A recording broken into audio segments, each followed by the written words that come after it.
တခါတုန်းကတောအုပ်ကြီးတစ်ခုထဲမှာတတဝါအားလုံးကြားတဲ့မာနကြီးပြီးတွက်လက်တဲ့ယုံတစ်ကောင်နဲ့အေးဆေးတည်ငြိမ်တဲ့လိတ်တစ်ကောင်တို့နေထိုင်ကြတယ်။ယုံကသူ့ရဲ့အမြန်နှုံးကိုအမြဲတမ်းဂုဏ်ယူဝင့်ကြွားပြီးတခြားတတဝါတွေကိုငါ့ကိုဘယ်သူမှမရှင်နိုင်ဘူး။ငါကတောထဲမှာအမြန်ဆုံးပဲကွာဆိုပြီးကြွားလုံးထုတ်နေတာပေါ့။ဒါပေမဲ့လိတ်ကတော့ဘယ်တော့မှစကားများမပြောဘဲသူ့လန်းသူသွားသူ့အချိန်နဲ့သူဖြည်းဖြည်းချင်းရှောက်နေတတ်တယ်။တနေ့မှာယုံကလိတ်ကိုတွေးတော့ရဲပြီးလှောင်လိုက်တယ်။ဟေးလိတ်မင်းကြီးရတာတနေ့လုံးရှောက်ရင်တောင်တောအုပ်ထဲတဝက်တောင်မရောက်နိုင်ဘူးထင်တယ်။ငါကတော့မျက်စိတမိတ်အတွင်းတောအုပ်တစ်ခုလုံးကိုဖျက်ပြေးနိုင်တယ်။လိတ်ကအေးအေးဆေးဆေးပြုံးရင်းမင်းပြောတာမမှားဘူးယုံရဲ့ဒါပေမဲ့ငါတို့ပြိုင်ကြည့်ရင်ဘသူအနိုင်ရမလဲစောင့်ကြည့်ရအောင်လို့ပြန်ပြောလိုက်တယ်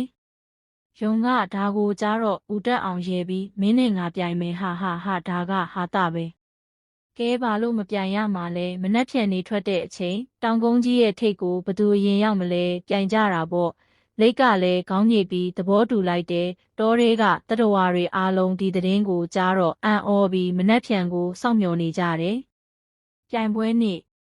နေထွက်ချိန်မှာယုံနဲ့လိတ်ဟာစတင်မိနေရမှာအစင်းသင်းဖြစ်နေတဲ့တောအုပ်ထဲကငှက်တွေမြောက်တွေစင်တွေနဲ့တခြားတတဝါတွေကလာအားပေးကြည့်ရှုနေကြတယ်စတင်ဆိုတဲ့အချက်ပြတဲ့နဲ့အတူယုံကများတစင်းလိုအရှိန်နဲ့ပြေးထွက်သွားတယ်လိတ်ကတော့သူ့ရဲ့ဖြင်းညင်းတဲ့ခြေလမ်းတွေနဲ့ဆက်လှုပ်ရှားတယ်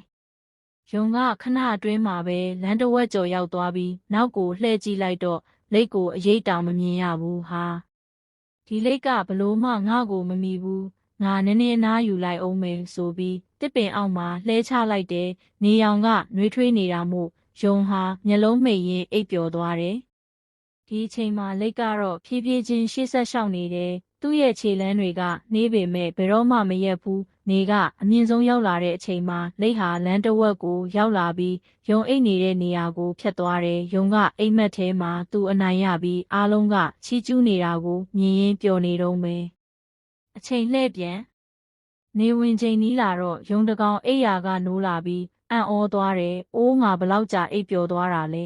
။ဒါပေမဲ့လိတ်ကဘလောက်ဝေးငါ့ကိုမမိသေးဘူးဆိုပြီးအေးဆေးပဲထပြေးလိုက်တယ်။ဒါပေမဲ့တောင်ကုန်းထိပ်နားရောက်တော့ယုံတကောင်မျက်လုံးပြူးသွားတယ်။လိတ်ကတောင်ထိပ်မှာထိုင်ပြီးအေးဆေးစောင့်နေတာကိုတွေးလိုက်ရတာပဲ။ဘလို့ဖြစ်တာလဲ။မင်းကဘလို့လုံးငါ့ကိုကြော်သွားတာလဲ။ယုံကအော်ပြီးမေးတယ်လိတ်ကပြုံးရင်မင်းကမြန်တယ်ယုံရဲ့ဒါပေမဲ့ငါကဘယ်တော့မှမရက်ဘူးမင်းအိတ်နေတော့ငါဆက်လျှောက်လာခဲ့တာလို့ဖြေလိုက်တယ်တောတွေကတတဝါတွေအားလုံးလက်ခုပ်တီးပြီးလိတ်ကိုချီးကျူးကြတယ်ယုံကတော့သူ့ရဲ့မာနကိုအရှုံးပေးရပြီးခေါင်းငိုက်ဆိုင်နဲ့အိမ်ပြန်သွားရတယ်ဒီဇလန်းကကျွန်တော်တို့ကိုသင်ခန်းစာတစ်ခုပေးတယ်ဉာဏ်ဆန်မှုတစ်ခုတည်းကအနိုင်ရဖို့မလုံလောက်ဘူးဇွဲရှိမှုစိတ်ရှည်မှုနဲ့မယက်မနာစူးစမ်းမှုကသာအောင်မြင်မှုကိုယူဆောင်လာနိုင်တဲ့ယုံနဲ့လိတ်ရဲ့ပြိုင်ပွဲဟာဒီအချက်ကိုအံ့ဩဖွယ်ရာသက်သေပြခဲ့တာပဲ